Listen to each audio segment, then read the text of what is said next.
দীঘা বাঙালির ভ্রমণ ডায়েরির শীর্ষস্থানে থাকা একটি উইকেন্ড ডেস্টিনেশন। দুদিনের একটা ছুটি পেলেই বাঙালির মন বলে ওঠে, চলো একটু দীঘা ঘুরে আসি।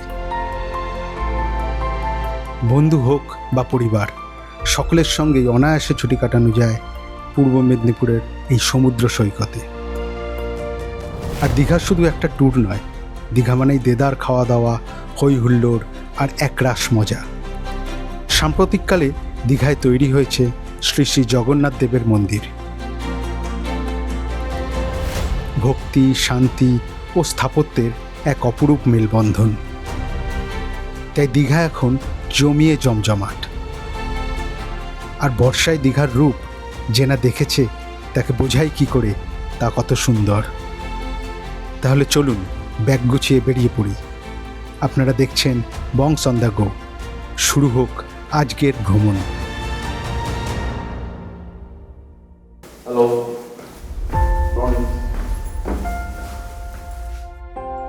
আমি বিশ্বজিৎ এবং আমার বাল্যবন্ধু শুভাশিস দুজনেই ঘুরতে পছন্দ করি। একটু ছুটি বা সময় পেলেই কাছে দূরে যেখানে মন চায় বেরিয়ে পড়ি। সুপ্রভাত। আজ 22শে জুন 2026। আজকে আমরা বেরিয়ে পড়লাম দীঘার উদ্দেশ্যে। আমরা এখান থেকে যাব ধর্মতলা। ধর্মতলা থেকে আমাদের ভলভো বুক আছে, সেখানে একটা মজার ঘটনা ঘটেছে, আমরা বলবো সেটা পরবর্তী সময়ে। ভোরের কলকাতা তো সেইভাবে দেখাই হয় না, কারণ আমি লেট রাইজার। শুধু কোথাও বেড়াতে যাওয়ার হলেই কলকাতার ভোর উপভোগ করি। রাস্তাঘাটে ভিড় কম, গাড়ি কম, জ্যাম নেই, বেশ ভালো লাগে। আমরা এখন ধর্মতলায় এসে পৌঁছেছি। এই আমাদের এক্সপ্রেস লাইনের বাস দাঁড়িয়ে আছে। 7:30টায় বাস ছাড়বে। এখান থেকে দীঘা 180 কিলোমিটার, 4.5 ঘন্টা মতো লাগবে। আমাদের ঘুরে বেড়ানোর ভিডিওগুলো এবার থেকে এই চ্যানেলে আসবে। আপনারা অবশ্যই কমেন্ট করে জানাবেন ভিডিওগুলো আপনাদের কেমন লাগছে, আর অবশ্যই সাবস্ক্রাইব করে আমাদের পাশে থাকবেন। এখন 7:33 আমাদের বাস ছাড়লো। বাসের শিডিউল অনুযায়ী আমরা 12:30টায় ঢুকছি। এখন দেখা যাক কটায় পৌঁছে। ভিডিওর শুরুতে যে মজার ঘটনাটা আপনাদের বলবো বলেছিলাম, সেটা আসলে বাসের টিকিট নিয়ে। আমরা প্রায় 11 দিন আগে টিকিট কেটেছিলাম, কিন্তু অবাক করার বিষয় হলো আমরা যে টাকা দিয়ে টিকিট কেটেছিলাম আজকের ডেটে সেই টিকিটের দামই দেখাচ্ছে প্রায় হাফ।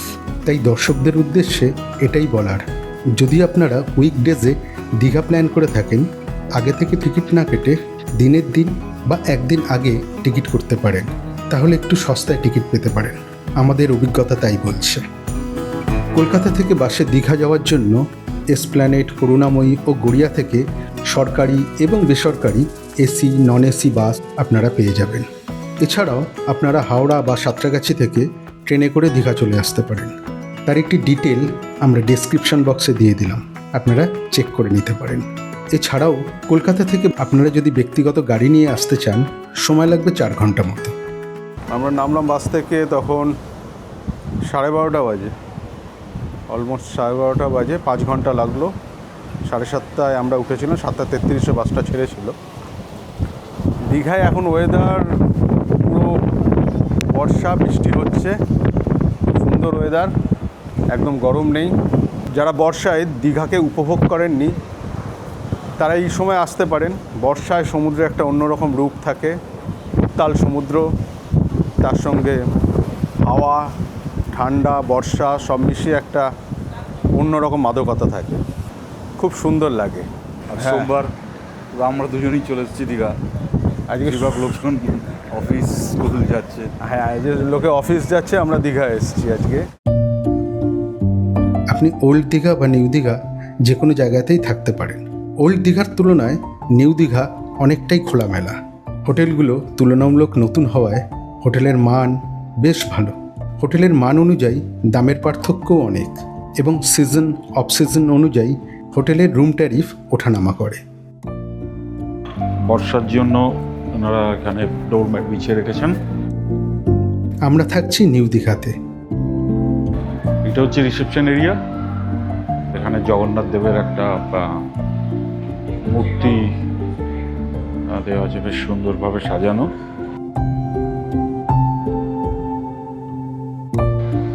এখানে সুইমিং পুল আছে।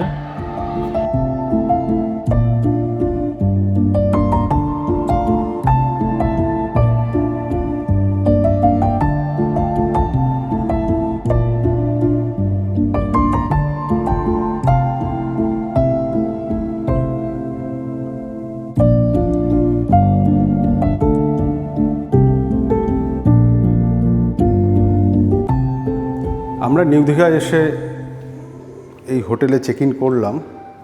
অ্যাকচুয়ালি আমরা এসছি এই দিক দিয়ে, এই দিকেও হোটেলের অনেকগুলো রুম আছে, এই পাশে অনেকগুলো রুম আছে এবং এই দিকটা ভিউ রোড সাইড এবং ঝাউবনের ওই পারটা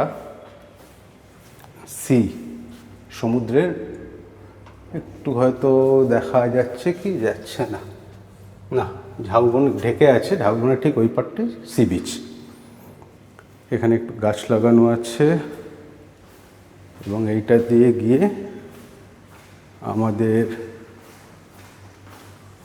রুম 502 নম্বর রুম আমাদের, এইটা আমাদের রুম। এইখানে একটা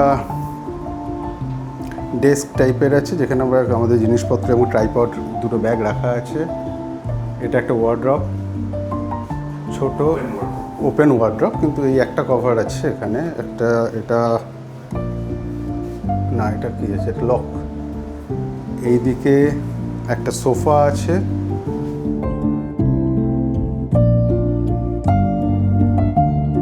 এবং একটা টেবিল রাখা আছে, টেবিলে খুব সুন্দর ফুল দিয়ে সাজিয়ে রেখেছে, আর্টিফিশিয়াল ফ্লাওয়ার। এবং এখানে বেড সাইড টেবিল আছে এবং এটা একটা কিং সাইজ বেড। এইদিকেও একটা বেড সাইড টেবিল আছে এবং এখানে একটা ব্যালকনি আছে। ব্যালকনিটা আমরা এসি চলছে আপাতত, খুলছি না, পরে খুলে দেখিয়ে দেবো। ব্যালকনি থেকে রোড ভিউ এবং ঝাউবনের ভিউ আছে এবং ঝাউবনের ঠিক ওই পারটাই সি বিচ। এদিকে একটা টিভি আছে,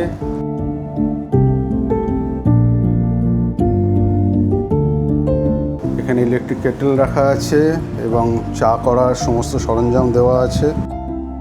ওয়াটার বটল দুটো দিয়েছিল, আমরা আবার নিয়েছি আলাদা করে।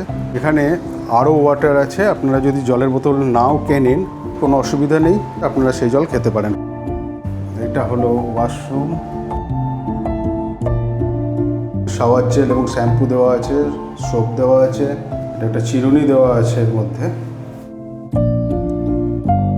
এখানে ওয়েস্টার্ন সিট, যথেষ্ট ভালো, পরিষ্কার পরিচ্ছন্ন, এবং শীতকালে এটা গিজারও আছে এখানে। এখানে শাওয়ার কিউবিক্যাল আছে।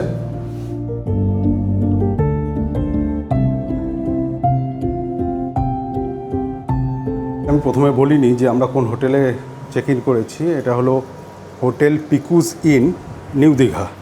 দীঘা শঙ্করপুর উন্নয়ন পরিষদের অফিস আছে, তার পাশ দিয়েও আসতে পারেন। পাশ দিয়ে কিছুটা বিচের দিকে এসে ডান হাতে কিছুটা এলেই এই হোটেলটি পড়ে। অ্যাকচুয়ালি দ্য পিকুজ ইন দুটো আছে দীঘাতে।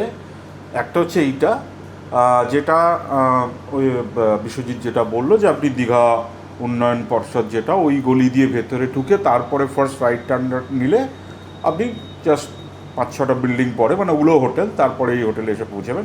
অ্যাকচুয়ালি ইটস ওয়াকিং ডিস্টেন্স, আপনি হেঁটেও আসতে পারেন, কোনো অসুবিধা নেই। ইনফ্যাক্ট আমরাও তাই এলাম, কারণ আমাদের একটু মিসআন্ডারস্ট্যান্ডিং হয়ে গেছিলো, আমরা ভুল জায়গায় নেমে পড়েছিলাম, তো সরি ফর দ্যাট। বাট আরেকটা পিকুজিন আছে যেটা আপনি এই যে দীঘা উন্নয়ন পর্ষদ থেকে ভেতরে ঢুকলেন টুয়ার্ডস সি বিচ, এবার ফার্স্ট টার্ন নিলে এইটা পাবেন। আপনি ফার্স্ট টার্ন নেবেন, আপনি সোজা আরও বিচের দিকে চলে যাবেন, যেখানে ঠিক বিচের মার্কেটটা শুরু হচ্ছে, তারই বাঁহাতে দেখবেন আর একটা পিকুজিন আছে। অ্যাকচুয়ালি ওটা ওল্ড প্রপার্টি এদেরই, এটা কম্পারেটিভলি নিউয়ার। তো ওইটাতেও আমরা থেকেছি। ওটা যেরকম হয়, ওটার ট্যারিফটা এর থেকে কম, কারণ প্রপার্টিটা পুরানো এবং তার মানে সাজসজ্জা ইন্টেরিয়ার এগুলো পুরানো, সেই কারণে। আমাদের কত নিল? 5250, মানে 2625 টাকা পার নাইট এই রুমটার জন্য, ইনক্লুডিং জিএসটি। আর 20 টাকা নিলেও ওই 10 টাকা যেটা দীঘা ডেভেলপমেন্ট ফি, তো অ্যাকচুয়ালি আপনারা বোধহয় ঘোষণা শুনে থাকতে পারবেন যে ওই জিনিসটা মকুব করা হয়েছে, মানে that is been taken back, but সেটা that would be effective from 1st July. তো জুনে যেহেতু আমরা এসেছি, আমাদেরকে বা সমস্ত পর্যটককে এটা দিতে হচ্ছে 1st জুলাই থেকেই 20 টাকাটা, মানে 10 টাকা পার হেড যেটা, সেটা দিতে হবে। হ্যাঁ, 1 জুলাই থেকে বন্ধ হয়ে যাবে ওটা, সেটাই বললো আমাদেরকে। ওটা রোল ব্যাক করা হয়েছে।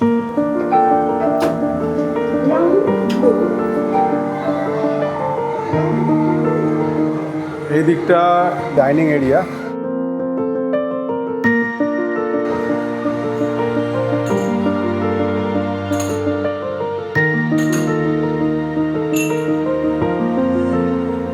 বিগ সাইজ ডাইনিং, সুন্দর করে সাজানো।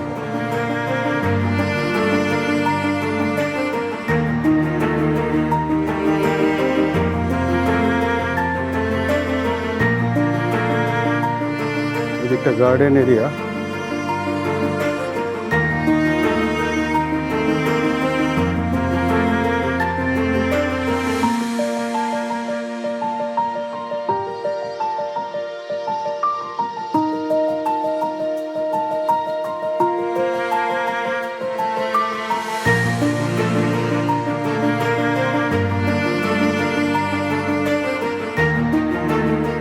বিকেলে সমুদ্রের ধারে বেশ ভালো লাগছিল।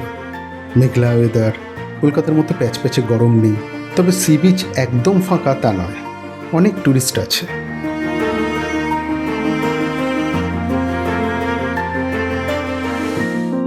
আজকে সোমবার একদমই মনে হচ্ছে না, মনে হচ্ছে কোনো উইকেন্ডে এসছি।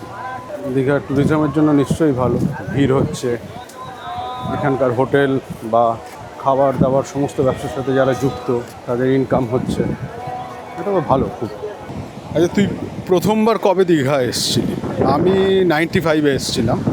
আমি যেগুলো পড়ছিলাম আসার সময়, আমি দীঘা এসেছিলাম অনেক আগে প্রথমবার, তখন আমি ছোটো ক্লাস 5-এ পড়ি। আর তখন দীঘা বলতে আমরা শুধু ওল্ড দীঘাই বুঝতাম, নিউ দীঘার অস্তিত্ব সেভাবে ছিল না, শুধু ঝাউবন ছিল, বিচ ছিল চওড়া।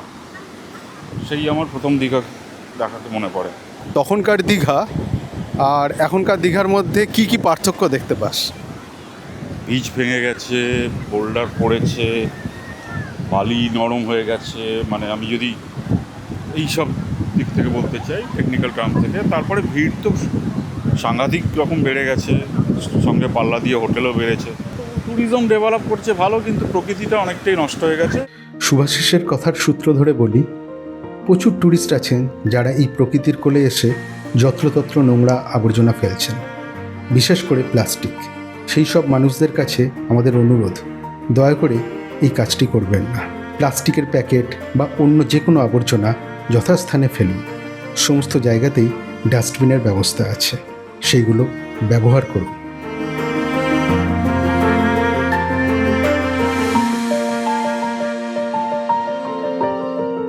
দীঘায় সন্ধ্যাবেলা খাওয়া দাওয়ার জন্য অনেক অপশান আছে। আপনারা যে কোনো ধরনের খাবারই পেয়ে যাবেন এই সমুদ্র সৈকতে।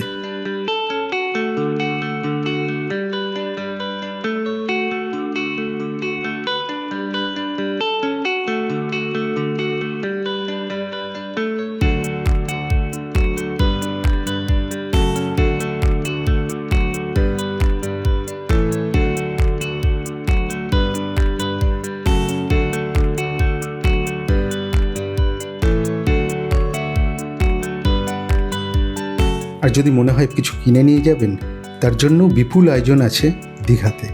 জামা কাপড় থেকে ঝিনুকের তৈরি নানান গয়না, ঘর সাজানোর জিনিসপত্র, শঙ্খ, নানান রকম ব্যাগ,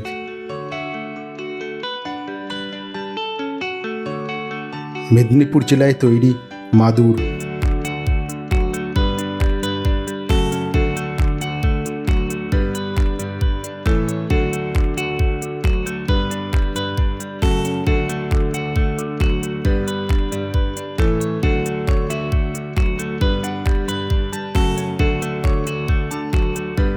আমরা বেশ কিছুক্ষণ ঘোরাফেরা করে হোটেলে চলে এলাম।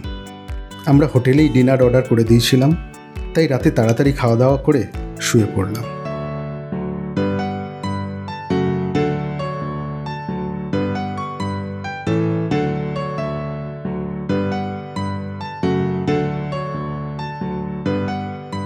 Good morning from Digha. আজকে আমাদের দ্বিতীয় দিন। আমরা একটু দেরিতেই ঘুম থেকে উঠেছি। এখন আমরা খাওয়া দাওয়া করে উদয়পুর বিচের দিকে যাব।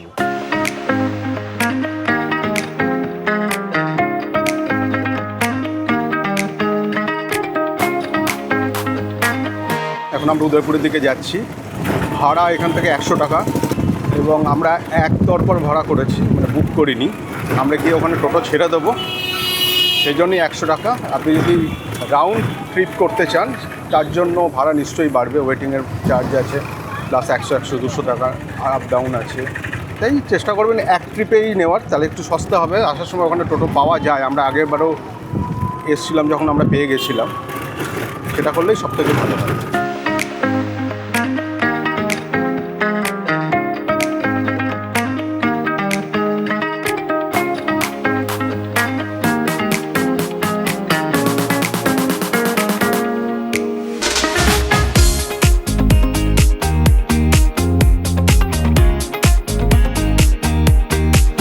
টোটো এই পয়েন্টে ছাড়বে, এখান থেকে আর বিচের দিকে কোনো গাড়ি বা টোটো যেতে দেয় না, আপনাদের এখানে ছেড়ে দেবে। আপনারা যদি কেউ গাড়ি নিয়ে আসেন এখানটাতে আপনারা গাড়ি পার্ক করে রাখতে পারেন। অনেক বড় এলাকা, প্রচুর গাড়ি থাকতে পারে। বিকাল 4টে অবধি পারমিশন আছে আপনার এখানে গাড়ি রাখার। বিকাল 4টে অবধি আপনার পার্কিং চার্জ লাগবে 50 টাকা। সকালে পেটার পরোটাটা কীরকম খেলি? ভালো, বেশ মুচমুচে ছিল, একদম ফ্রেশ। হ্যাঁ, এই নয় যে বানানো ছিল। আমরা যে পেটাই পরোটা দিয়ে ব্রেকফাস্ট করলাম, বেশ ভালো, ফ্রেশ বানিয়ে দিল এবং বেশ ক্রিস্পি, ভালো, রিজনেবল। 50 টাকা করে প্লেট নিল আমাদের। অ্যাকচুয়ালি একটাই পরোটা এখানে ঠিক ওজন হিসাবে, পিস হিসাবে, কিন্তু একটা পরোটা আমার যেটা মনে হলো 150 থেকে 200 গ্রামের মধ্যে, বা ওই 150 গ্রাম ওরকম। পেট ভরে আছে বলতে পারি। এদিকে আমরা একটু চা খাবো এখানে, বেশ এই দোকানটাতে। হ্যাঁ নিশ্চয়ই ভালো সাজানো আছে, ভালো খাবার পাওয়া যায়। হ্যাঁ চা খাবো। আমরা একদম বিচের সামনে একটা দোকানে চা খাচ্ছি।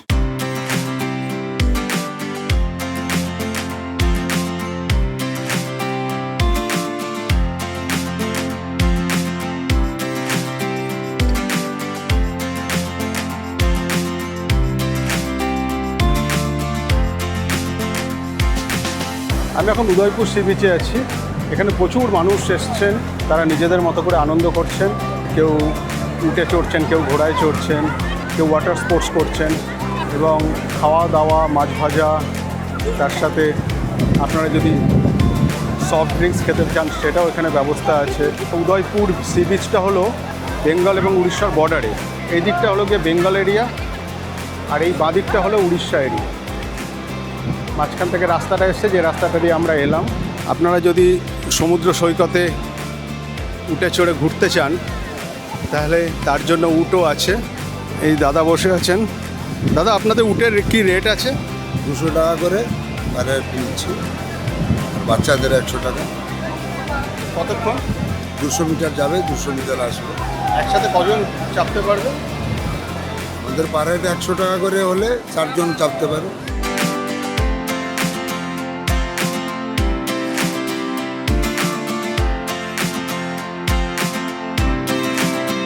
बोट राइड আছে 200 पर हेड আছে, जेस्की राइड আছে 600 पर हेड, और बैनार राइड আছে 400 पर हेड। কতক্ষণের জন্য? এই बोट রাইড আছে আপনার 2 কিলোমিটার, जेस्की রাইড আছে 3 কিলোমিটার আপ অ্যান্ড ডাউন। 5 বছরের নিচে হলে একটা বড় একটা বাচ্চা 100 টাকা, 5 বছরের উপরে হলে 150 টাকা। বিচে আমরা বাইক মানে সার্ভিস দিই স্যার। বাইকে করে লোকদেরকে আমরা ভালো করে ঘুরিয়ে নিয়ে আসি। সাইডে লালকেঙ্গা, নদীসাগরের মিলন, আইল্যান্ড এগুলো আছে দেখার জন্য স্যার। বাইক যদি আপনি চালাতে পারেন তো আপনারাই চালিয়ে যাবে। বাইকে আপনার 2 জন যেতে পারবে, স্কুটি নিলে 3 জন যেতে পারবে। স্কুটি নিলে আপনার 200 টাকা চার্জ আছে, আর ভার্সন নিলে ভার্সন 3 R15 ভার্সন 3 নিলে ওটা আপনার 300 টাকা চার্জ আছে।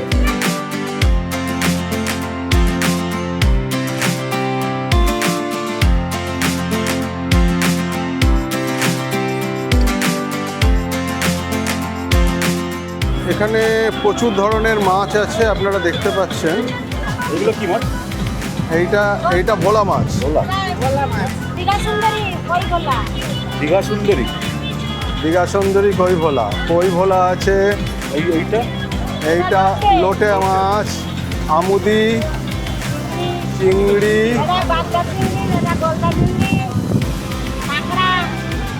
কাঁকড়া, এটা বড় কাঁকড়া, এটা পমফ্রেট আছে। মাছ ভাজা হচ্ছে এখানে।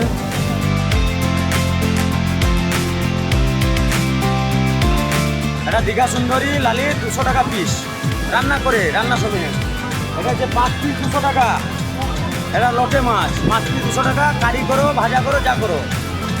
এটা আমন্দি আছে 30 পিস 200 টাকা, 30 পিস 200 টাকা। এটা রান্না করা হবে, ভাজা প্লেন ভাজা ভাল লাগবে, আর মশলা করলে ভাল লাগবে না। এই যে চিংড়ি মাছ, এটা হচ্ছে 10 পিসের চিংড়ি মাছ 200 টাকা। পমফ্রেট মাছ 200 টাকা, এটা একটা পমফ্রেট মাছ 200 টাকা একটা ভাজা। এটা হচ্ছে 150 টাকা পিস, এটা হচ্ছে 100 টাকা পিস। প্লেট 200 টাকা, 2 পিস থাকবে 200 টাকা। এটা 300 টাকা 2 পিস। এটা আছে 7 পিসে 200 টাকা, বড় চিংড়ি 7 পিসে 200 টাকা। আর এটা হচ্ছে 250 টাকা ভেটকি ভোলা 250 টাকা। সব রান্না করে তাই তো? হ্যাঁ রান্না করে, টোটাল কমপ্লিট রান্না করে।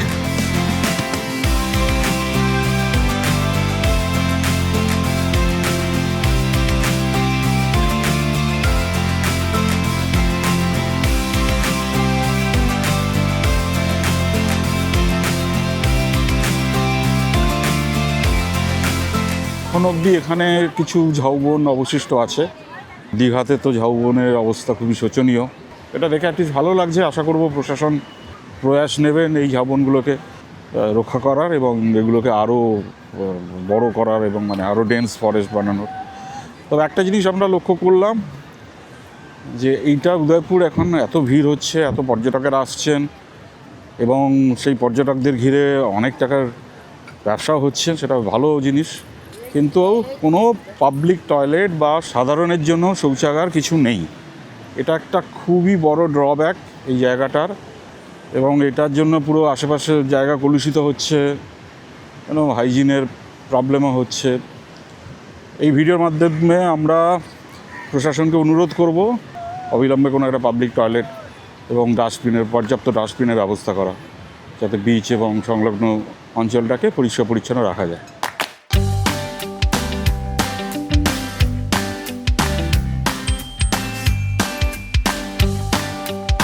ঘুরতে ঘুরতে চলে এলাম দীঘার ঢেউসাগর পার্কের কাছে।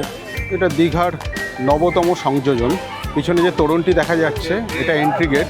এখানে পার হেড অ্যাডাল্টদের ক্ষেত্রে এন্ট্রি ফি হলো 20 টাকা করে, এবং বাচ্চাদের ক্ষেত্রে কোনো এন্ট্রি ফিস লাগছে না। আমরা এখন ঢুকে দেখি পার্কটি কেমন করেছে।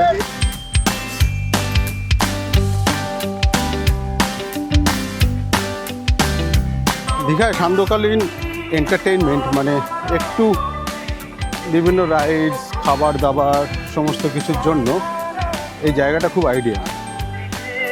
বেশ আলো দিয়ে সাজিয়েছে এবং সমুদ্রের একদম কাছে, ঝাউবন বেষ্টিত একটা জায়গাতে এরকম একটা পার্ক তৈরি করেছে। এটা খুব ভালো উদ্যোগ আমার মনে হয়।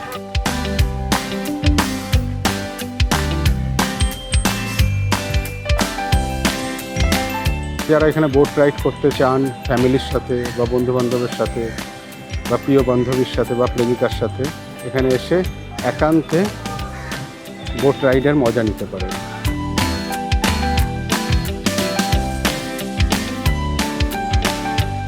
আমরা এখন আছি ঢেউসাগর পার্কের ভিতরে। একটু চা তৃষ্ণা পেয়েছে, তাই আমরা এখানে দাঁড়িয়েছি। আড্ডা ক্যাফে বলে একটা ক্যাফে আছে। এই শুভ দাঁড়িয়ে আছে। শুভ যে পকোড়া খাবে নাকি? পকোড়া না, আমি খাবো না, তুই খা। আমরা চাটা খেয়ে নিই, তারপর আবার আপনাদের দেখাচ্ছি পার্কের ভিতরে কী কী আছে। আমি একটু হোটেল থেকে ফ্রেশ হয়ে এলাম, ততক্ষণে বোধহয় বিশ্বজিৎ আপনাদের অনেকটাই ঢেউসাগরকে দেখিয়ে ফেলেছে। কেমন চাটা?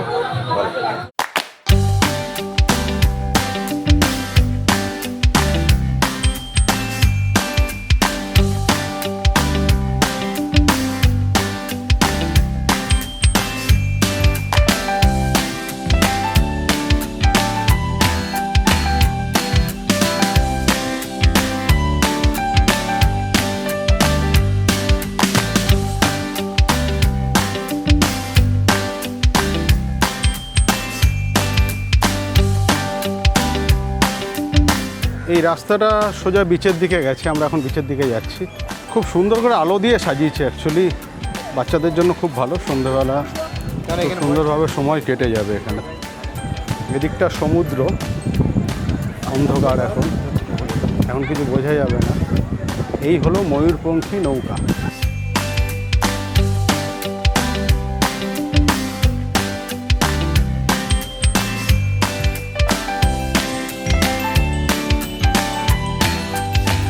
আমরা এখন ঢেউসাগর পার্কের একদম ব্যাক সাইডে আছি, মানে সমুদ্রের দিকে।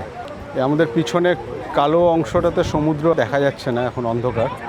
এই বিচ রোডটা বা ওয়াকওয়েটা, যেটা দিয়ে আপনি থ্রু এদিকে গেলে উদয়পুর যেতে পারবেন বিচ।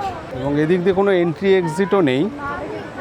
মানে আমরা খুঁজে দেখিনি সত্যি কথা বলতে কি, তার ফেন্সিং দেওয়া আছে, তো এমনিভাবে লোক যাতায়াত করতে পারবে না। থাকলে একটা সুবিধা হতো, ওদিক দিয়ে কেউ এন্ট্রি করে এদিক দিয়ে বেরিয়ে যেতে পারত। হ্যাঁ, মানে থাকা উচিত, কারণ এইদিকের এন্ট্রিটা তো খুব একটা অড পজিশান।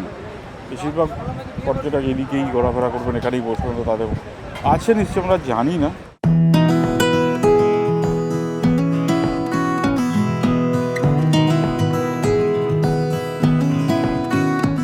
আজ এই পর্যন্তই।